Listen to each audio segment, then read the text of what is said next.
이백, 그는 누구인가? 이백에 대해 살펴보자. 한국에서 그는 이태백으로 더 유명하다. 이백은 701년에 태어났다. 이백은 수나라 말기에 그의 선조가 중앙아시아 쇠업으로 이주해 갔다가 그곳에서 태어난 것으로 추정된다고 한다. 당시 서역 땅에 전쟁이 너무 빈번하여 유년 시절 아버지와 함께 현재 사천성 강유시에 옮겨와 거주했다고 한다. 이백은 어린 시절과 청년기를 사천성에서 보냈다. 이백의 생애에 관해서는 두 가지 관점에서 살펴보도록 하겠다. 어린 시절 이백은 유복한 환경에서 성장했다고 한다. 이백은 조기 교육을 잘 받아 5살 때 육갑에 능통했다고 한다. 한편 이백은 정규 교육을 전혀 받지 못했다는 관점도 있다. 15살 그는 시와 부를 잘 지어 명성을 쌓았고 검술을 좋아했다고 한다. 18살에는 대광산에 들어가 독서에 매진하기도 하고 사회의 고수들을 찾아다니면서 견문을 쌓았다고 한다. 한편 도교 공부만이 출세의 유일한 방법이라 수능 공부하듯이 열심히 공부한 것이라는 관점도 있다. 그는 고향을 떠나기 전 고향 근처의 성도시, 아미산, 중경시를 유람했다. 25세에는 고향을 떠나 먼 길 유랑 생활을 시작했다. 26세 봄에는 양주시, 여주시, 안육시를 유람했고 이 과정에서 이용, 맹호영과 친분을 맺었다. 27세의 나이에 재상 허어사의 손녀와 결혼하여 안육시에서 생활한다. 청고부르에시 정야사는 이때 쓰여진 것이라고 한다. 28세에는 호북성 무한시에서 맹호영과 재회하기도 했다. 27세부터 도전한 안육에서의 벼슬길 도전에 성공하지 못하자 30세에는 장안에 와서 벼슬길에 도전했으나 이 역시 성공하지 못했다. 31세 이백은 장안에서 가난하게 생활하며 점잖지 못한 무리와 어울리기도 했다. 초여름에는 장안을 떠나 개봉을 거쳐 하남성의 명산 숭산을 올랐다. 벼슬길에 오르지 못하고 실패를 거듭할 때에도 산에 들어가서 꾸준하게 돌을 닦았다. 33살에는 안육에 다시 돌아와 밭을 일구고 농사를 하며 책을 읽으며 지냈다. 34살이 되면서부터는 다시 출세를 위해 노력했다. 당현종에게 명당부, 대역부를 지어 바쳐 자신의 정치적 포부를 드러냈다. 이백은 장안에서 하지장과 인연을 맺는다. 하루는 자국궁을 갔는데 거기서 하지장을 만난 것이다. 이백은 서둘러 인사를 올리고 소매 속에 글을 올린다. 하지장은 촉도난과 오서곡에 아주 감명을 받아 감상평으로 이백에게 인간 세상의 사람이 아닌 사람 이태백 당신이 아니오 라 하며 이백을 적선인이라 불렀다. 중국 역사에서 동방삭, 이백, 두보, 소식이, 일찍이 적선으로 불린 적이 있지만 적선하면 보통 이백을 가리킨다. 한편 이백은 16년 동안 유랑 생활을 하며 끊임없이 시를 쓰며 구직활동, 즉 출세의 길을 걸었다고 보는 관점도 있다. 도사의 신분 역시 출세를 위한 하나의 방편이라는 관점이다.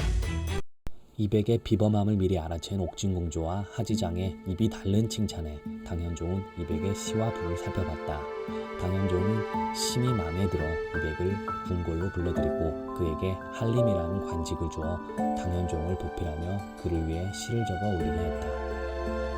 당현종은 연회 때마다 이백에게 시를 짓게 하고 극찬을 아끼지 않았다. 하지만 이는 다른 관료의 질투를 사게 되었다. 어느 봄날 이백은 당현종과 양귀비가 함께하는 침양전 모란꽃 연회에서 청평조를 지어 바쳤다. 하지만 이백은 이러한 어용문인 생활에 실증을 느꼈고 하지장 등 다른 지인과 술을 마시며 당현종의 부름에도 아련하지 않았다. 하루는 이백이 궁중에서 술을 마시고 술에 취해 당시 최고 권력자이던 고력사에게 자신의 신발을 벗기게 했다는 일화가 전해진다. 이는 고력사의 노여움을 샀고 고력사는 양귀비에게 이백을 비방하게 된다. 이에 양귀비는 이백의 출세를 막았다고 전해진다. 당현종은 이백을 극진히 아꼈다고 하지만 이백은 결국 벼슬길에서 2년 만에 내려오게 된다. 생각과는 전혀 달랐던 벼슬길의 삶을 그는 그리 오래 버틸 수 없었다. 이백은 자유분방한 도사를 꿈꾸면서도 벼슬길에도 욕심이 있는 모습을 평생에 걸쳐 보여주었다. 한편 이백은 도사로서의 출세길이 드디어 빛을 발해 할렘 학사라는 낮은 관직을 얻게 되었다고 보는 관점도 있다. 관직을 잃게 되어 44세 동쪽의 대도시 낙양에 갔는데 거기서 두보와 만나게 된다.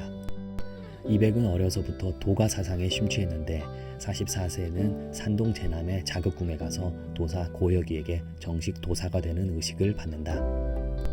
그리고 두보와 1년 동안 같이 여행을 다니면서 우정을 쌓는다. 한편 이백은 관직을 잃게 되어 다시 방랑 생활을 시작하게 되었고 지방관에게 빌붙기 위한 노력을 재개했다고 보는 관점도 있다.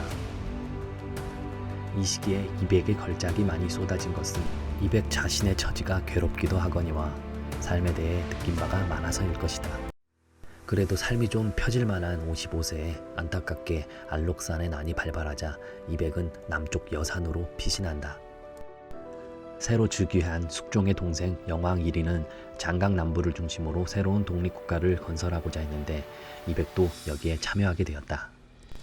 영왕은 숙종과의 싸움에서 패했고 거사는 영모로 간주되어 이백 역시 지금의 강서성 구강시의 옥중에 갇히게 되었다. 송약사는 이백을 중시하고 조정에서 이백을 중용할 것을 주장했지만 조정의 여론은 이백에게 굽지 못한 시선이었고 결국 귀주성 야랑으로 유배 결정을 받게 된다. 58세에 강서성 구강에서 귀주성 동제로 유배길을 떠나게 된다. 이백이 장강 삼엽 부근까지 왔을 때 곽자이 등 술친구들의 도움으로 759년 사면되어 강남으로 돌아오게 된다. 말년이 되어 그는 강남을 방랑하였으나 노쇠한 탓으로 61세에 당도의 현령이었던 종숙 이양빙에게 의탁해 살며 빈객으로 있으면서 향년 62세에 그곳에서 병들어 죽었다. 사람들은 그가 달을 만지러다 죽었다고 믿고 싶었지 술에 취해 병들어 죽었다고 믿고 싶어 하지는 않았다. 한편 이백은 자신에게 찾아온 마지막 출세의 길에 과감하게 도전했으나 또다시 실패했다고 보는 관점도 있다. 옥에서 벗어나기 위한 탄원서를 보면 애처로운 마음이 들기까지 한다는 것이다. 그는 인간의 면모, 신선의 면모를 여지없이 보여준 시인 이백이었다. 그의 생애는 인간의 생이었으나 그의 시는 인간의 것은 아니었다. 이백은 시로 평가받아야 할 것이다.